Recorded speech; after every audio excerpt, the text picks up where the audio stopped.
खुलुमबाय आंनि गाम्बारि प्रडाक्सन इउटुब चेनेलनि जानानै लोगोफोर आंबो मोनसे थालिरनि आबाद मावनो सोलोंदोंमोन गुबुनफोरनि मावनायखौ नुनानै दा थालिर आबादा माबायदि जादों लोगोफोर नायनानै लादो। बिराद बुरजा बुरजा आबाद खालामदों गुबुनफ्राबो थालिरनि आबाद।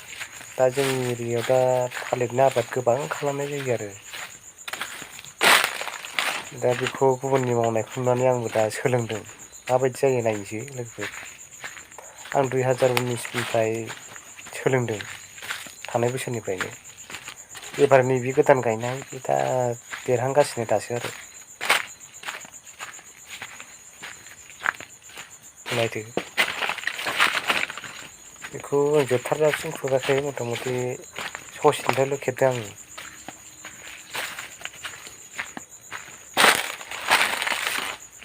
बेखिनियानो एसे गिदिर गिदिर जादोंना गुदियाबो लोगोफोर। थाबायनानैसो खेबदों थालिर सिं सिं थाबायनानैसो नै बेखिनियानो बेनो थालिर सिं सिं थाबायनानैसो खेबगासिनो आरो आं दा बिराद जोंनि एरियायाव ना बिराद थालिरनि आबाद बानायगासिनो।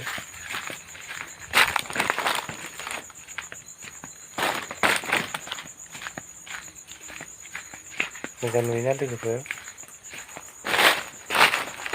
दा बिदिनो सोलोंदों लासै लासैनो बारायलांबावनोसै बागानखौ गिदिर गिदिर खालामलांसै।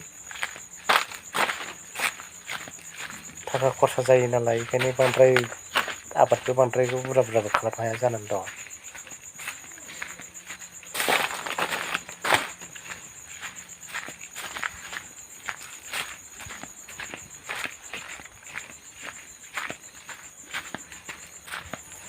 लोगोफोर आं दासान्दि भिडिअखौनो खालामनो हाथ'वाखै आं कभार भिडिअ खालामो एलबामफोर दा आं खालामथ'नो हायाखै नालाय लोगोफ्रा रावबो नुथ'नाय जायाखै। खालामनो नागिरदों बे सानथामसोनि गेजेरावनो आं हगारगोन मोनसे कभार भिडिअ खालामगोन आं र' सम मोनथ'वाखै नालाय दा बिदिनो बेस्थ' जानानै दंथ'यो खामानियावनो नैबे थालिरफोर खामानि मावनायावनो। बालागाव गैला लोगोफोर नै ससेल'सै